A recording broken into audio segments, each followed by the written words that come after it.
شمشیر بے نیام حضرت خالد بن ولید part number 180 اپنا اسلامک اسٹوڈیو۔ اپنے آپ کو دیکھو، تم ہار گئے تو باقی عمر کے لیے مسلمانوں کے غلام بن جاؤ گے۔ تم نے اگر ہتھیار ڈال دیے تو تم گھوڑے کی سواری کو بھی ترسو گے۔ تم استبل کے ملازم ہوگے اور گھوڑوں کی غلاظت صاف کیا کرو گے۔ مت خون گرما ہمارا اے سالار، ایک سوار نے بڑی ہی بلند آواز میں کہا۔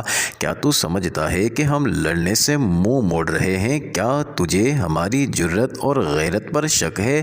اے تنومند گھوڑے کے بہادر سوار، منیاس نے کہا۔ میں شک کیوں نہ کروں؟ ہمارا کون سا سالار ہے جو میدان سے نہیں بھاگا یا مارا نہیں گیا؟ اتربون جو ہرکل کا ہم پلہ تھا، کتنے دعوے کرتا تھا مسلمانوں کو کچل دینے کے، اب وہ کہاں ہے؟ ایک دن بھی نہیں لڑا اور ایلیا بیت المقدس سے بغیر لڑے بھاگ گیا۔ کیا اسقف اعظم صفرینوس کو تم اپنا مذہبی پیشوا مانو گے، جس نے قلعے سے باہر جا کر مسلمانوں کے خلیفہ کا استقبال کیا اور اسے کہا کہ کلیسائے قیامت میں نماز پڑھو؟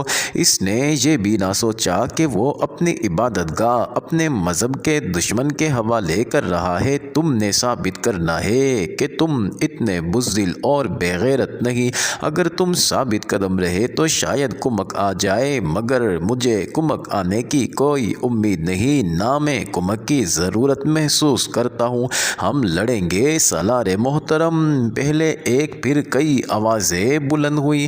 ہمیں بزدل اور بے غیرت نہ کہہ سالار، آزما کے دیکھ، باتوں میں وقت ضائع نہ کر، ہم ایک دن میں محاصرات توڑ دیں گے، ہم محاصرے تک نوبت نہیں آنے دیں گے۔ ناظرین، سالار منیاس نے کہا، ہم دشمن کو قلعے سے دور راستے میں روکیں گے، میں تم سے آگے ہوں گا۔ ناظرین، مورخوں نے لکھا ہے کہ رومی سالار منیاس جرت مند سالار تھا، جس کی جارحانہ قیادت مشہور تھی، اور اس کی دوسری شہرت یہ تھی کہ اپنی فوج میں ملنسار اور ہر دل عزیز تھا۔ ناظرین، وہ سپاہیوں سے محبت اور شفقت سے پیش آتا تھا اور سپاہی اس سے محبت کرتے تھے۔ ناظرین، اسے اتنی جوشیلی اور جذباتی تقریر کرنے کی ضرورت ہی نہیں تھی۔ مورخوں نے یہ بھی لکھا ہے کہ اس کا سامنا مسلمانوں سے نہیں ہوا۔ وہ سالار تھا، جب اسے خبر ملتی تھی کہ فلاں میدان میں رومیوں کو شکست ہوئی ہے تو وہ شکست کی وجوہات پر غور کرتا تھا۔ اسے خالد کے متعلق بتایا گیا کہ اس جنگی چالوں کو قبل از وقت سمجھ ہی نہیں سکتا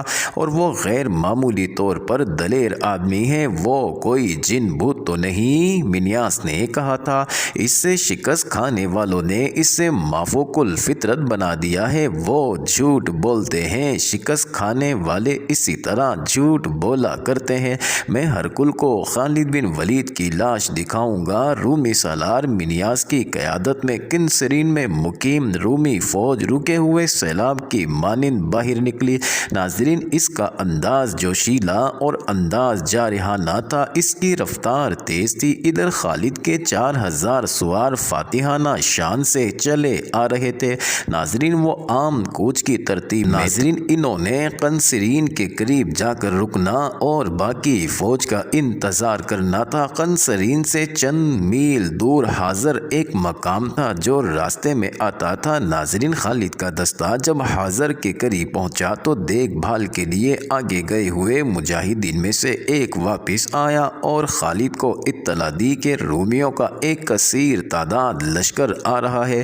خدا کی قسم، خالد نے للکار کر کہا، میں امین الامت کا انتظار نہیں کروں گا۔ باقی لشکر امین الامت حضرت ابو عبیدہ کے ساتھ پیچھے آ رہا تھا۔ ناظرین، خالد کو انتظار کرنا چاہیے تھا کیونکہ رومی لشکر کی تعداد زیادہ بتائی گئی تھی، لیکن خالد کی طبیعت انتظار پر آمادہ نہ ہوئی۔ انہوں نے اپنے دستے کو نہایت سرعت سے جنگی ترتیب میں کر لیا۔ ناظرین، اس سوار دستے کو پلک جھپکتے ایک ترتیب سے دوسری ترتیب میں ہو جانے کی ٹریننگ دی گئی تھی۔ دونوں فوجیں حاضر کے مقام پر آمنے سامنے آئیں۔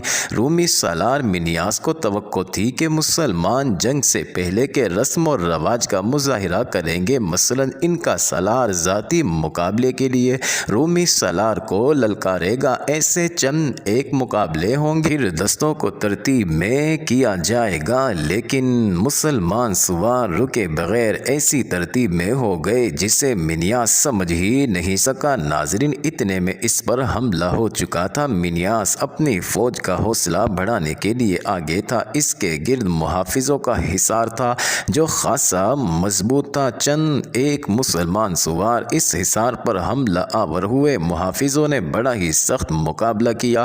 رومیوں کی تعداد زیادہ تھی، اس کے علاوہ انہیں اپنے سالار منیاس کے ساتھ دلی محبت تھی، اس لیے وہ جم کر لڑے اور بڑی اچھی ترتیب میں تابڑ توڑ حملے کرتے رہے، لیکن ان کا ہر حملہ یوں بیکار ہو جاتا جیسے ہوا میں گھونسا مارا ہو۔ اس کی وجہ یہ تھی کہ ان کا مقابلہ ایسے سواروں کے ساتھ تھا، ناظرین، جو جم کر نہیں لڑتے تھے۔ ان کا انداز کچھ اور تھا۔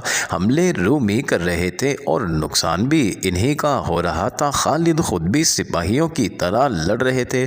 ناظرین، انہیں اپنے سواروں کو چالیں بتانے کی ضرورت پیش نہیں آتی تھی، ایسی ضرورت منیاس کو تھی۔ وہ دیکھ رہا تھا کہ اس کی فوج کی ترتیب بکھر رہی ہے۔ اس نے کسی ایسے مقام پر پہنچنے کی کوشش کی جہاں سے وہ اپنی فوج کو دیکھ کر کوئی چال چل سکتا، مگر مسلمان سواروں نے اس کے محافظوں کا حصار توڑ کر اسے قتل کر دیا۔ ناظرین، میدان جنگ میں یوں ہوتا تھا کہ سالار مارا جاتا اور پرچم گر پڑتا تو فوج میں بددلی پھیل جاتی اور پسپائی شروع ہو جاتی۔ اسی لیے سپہ سالار کی موت پر پردہ ڈال دیا جاتا تھا، لیکن منیاس مارا گیا تو محافظوں نے اعلان کر دیا کہ سالار منیاس مارا گیا ہے۔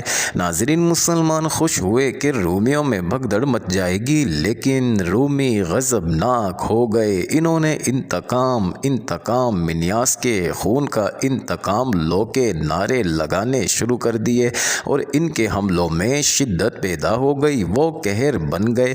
ناظرین، ایک بار تو انہوں نے مسلمان سواروں کے پاؤں اکھاڑ دیے، لیکن یہ غضبناک انداز ان کے اپنے لیے نقصان دہ ثابت ہوا۔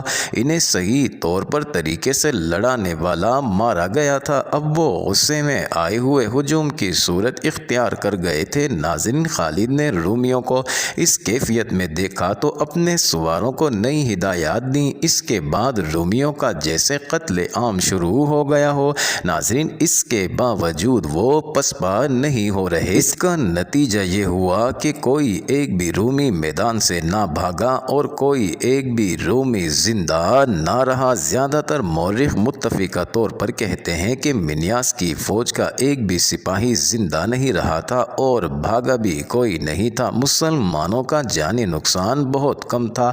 ناظرین، معرکہ ختم ہوا تو حاضر کے لوگ جو سب کے سب عیسائی تھے باہر نکل آئے اور خالد سے ملے۔ آپ کے خلاف جو لڑے ہیں وہ اپنے انجام کو پہنچ گئے ہیں۔ ایک عیسائی بزرگ نے شہریوں کی نمائندگی کرتے ہوئے کہا، ہم بھی عیسائی ہیں، لیکن ہم آپ سے لڑنے کا ارادہ نہ پہلے رکھتے تھے نہ اب ایسا کچھ ارادہ ہے۔